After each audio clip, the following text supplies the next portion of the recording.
Ramadhan Mohamed Nassor, mkazi wa Mpapa, ameomba kulindiwa usalama wake kufuatia tukio la ugomvi lililotokea kati yake na kijana mwenzake anayefahamika kwa jina la Mukhtar Mwamini. Tukio ambalo limesababisha Ramadhan kupata majeraha ya kuchinjwa katika baadhi ya maeneo ya mwili wake. Tukio hilo limetokea Disemba 30 majira ya saa 12 za asubuhi katika eneo la Mpapa, wilaya ya Kati, mkoa wa Kusini Unguja. Hili eneo mnaloliona mbele yenu hili ndilo eneo ambalo mimi nililopigwa mapanga na kijana ambaye anaitwa Mukhtar Mwamini. Ilikuwa ni siku ya tarehe 30. Siku ya tarehe 30, Jumanne ya tarehe 30. Ilikuwa mnamo kama saa 12 za asubuhi. Mnamo saa 12 za asubuhi nilikuja katika shughuli zangu kuja kuangalia shehena zangu za makozi, kwani huku nakuwa naeka makozi yangu mwenyewe. Nilikuja siku hiyo kwa ajili ya kukata hayo makozi pia kuyaongezea. Siku hiyo ya Jumapili nilipokuja asubuhi mapema mnamo saa 12 nilimkuta kijana ambaye anaitwa Mukhtar Mwamini akiwa ashayangusha mafenesi 5 mabichi kabisa. Hadi iliyopelekea kwamba na huyu Mukhtar Mwamini kwamba yeye hakai shehia yetu ya Mpapa, huyu anakaa shehia ya vilima viwili. Mimi simfahamu kwenye shehia yetu, na hii shamba mwenyewe asa mzee Mohamed Nasibu, na huyu sio jamaa yake, hausiki hasa katika familia mzee Mohamed, mzee Juma Nasibu. Mzee Juma Nasibu hausiki kabisa. Kijana huyu mimi alikuwa tayari keshayangusha mafenesi, nikamzuia asiaondoke nayo haya mafenesi, kwa kumtaka kwanza tuweze kuwasiliana naye na huyu mwenyewe kwa kupitia namba zake za simu au jamaa zake wengine ambao wanakuwa wako karibu sana hapa, au tuweze kuwasiliana nao na mnakuwa nazo namba zao za simu. Kitendo kile huyu kijana akaanza kunishambulia kwa maneno, kwanza kuniambia kwamba wewe hayakuhusu, wewe hayakuhusu mafenesi, mimi sijui, yani akanitolea maneno makali. Aliongea maneno makali, lakini mwisho wa siku sasa mimi sikutaka haya mafenesi yaondoke. Na nikavimba kama nikiwa kwenye eneo hili hapa hili letu la Mpapa, kwa sababu sisi tunasaidiana watu wa Mpapa. Unapomwona mwenzio anaharibikiwa, anaibiwa, na we mwenyewe upo kidogo unachukua hatua yoyote. Bwana mkubwa huyu nikamwambia haya uondoki nayo, na nilikuwa na panga langu mimi. Akachukua mawe mawili akanirembea la mwanzo, nikaona hapa kweli huyu kakusudia ana azma ya kunishambulia kwa lotel. Nikaanza kukimbia mimi. Katika kukimbia kwangu akaja akanipiga jiwe la kichwa sehemu ya kisogo hii hapa hii. Lile jiwe kwa kweli mimi nilichanganyikiwa sana, nikafikia kuanguka sa chini, na kuja yule akanivamia, akaninyang'anya panga lile. Baada ya kuninyang'anya akaanza kunishambulia sasa. Akanishambulia sehemu zote sasa mwili. Baada ili tukio kutokezea, baada ya kutoka kwa huyu shehidi namba 1 Abu Saidi na kumpa ufunguo, mimi nikaharakia kuelekea zangu kwa sheha wa sheha yetu ya Mpapa.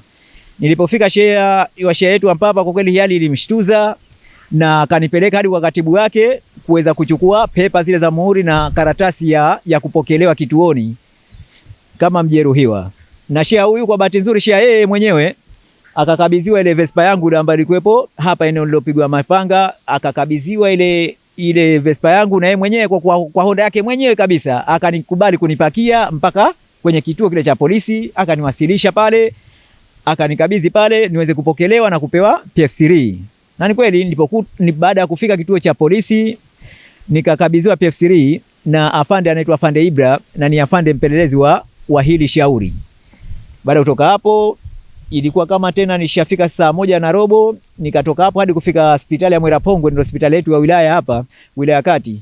Pale nilitibiwa, saa 2 nilifika pale tena, hadi saa 7 ndo nikamaliza prosesi zote za kuandikiwa PF3 matibabu, na saa 8 kamili kuirejesha PF3 kituo cha polisi Dunga. Shambulio kama mnavoliona, hili shambulio ni kubwa.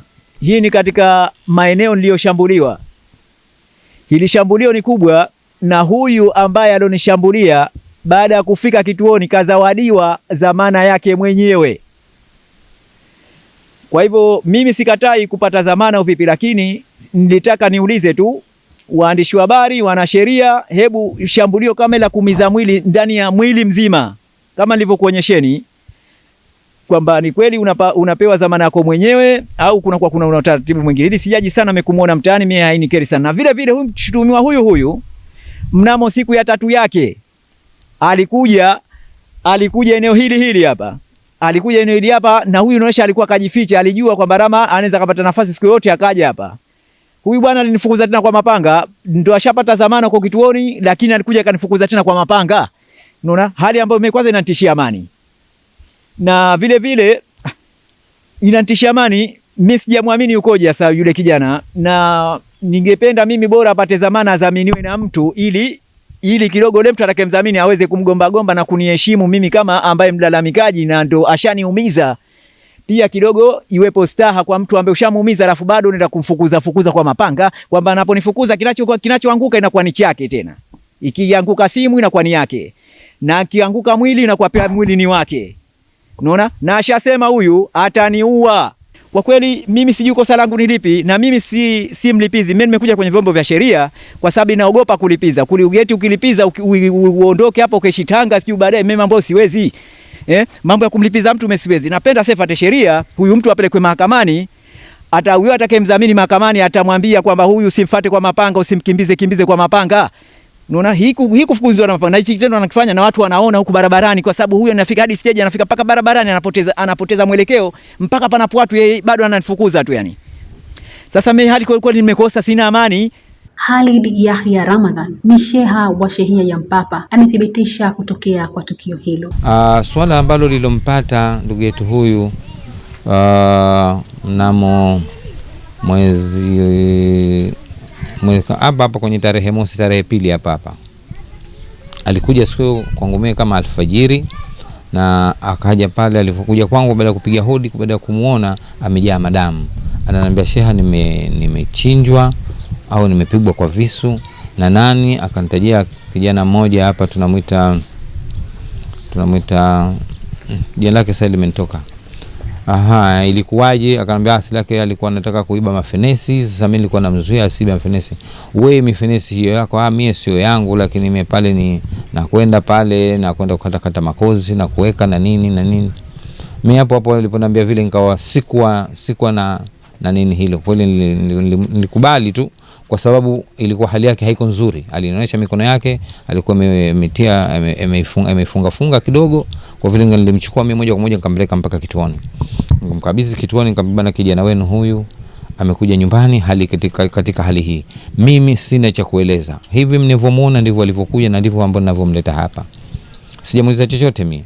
Lakini huyu mtu mzima ana akili yake. Nyie zungumzeni na kitu chojiri. Mnileteni barua kama kuna mhusika ambaye mhujumu huyu, mtampelekea.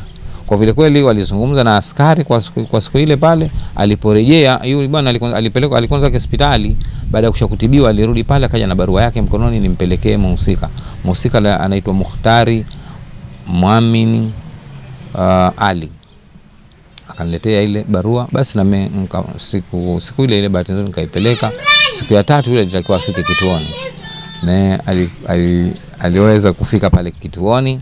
Walifanya mazungumzo yeye na wao na askari. Kwa vile kilichoendelea hapo mimi sikukijua tena mpaka leo. Sijajua nini kimeendelea, lakini najua kesi iko polisi. Wito wangu kwa jamii, ukweli watu kama hawa basi tuweze kuwapiga vita, na kuwapiga vita kwenye manake tusiwafuge.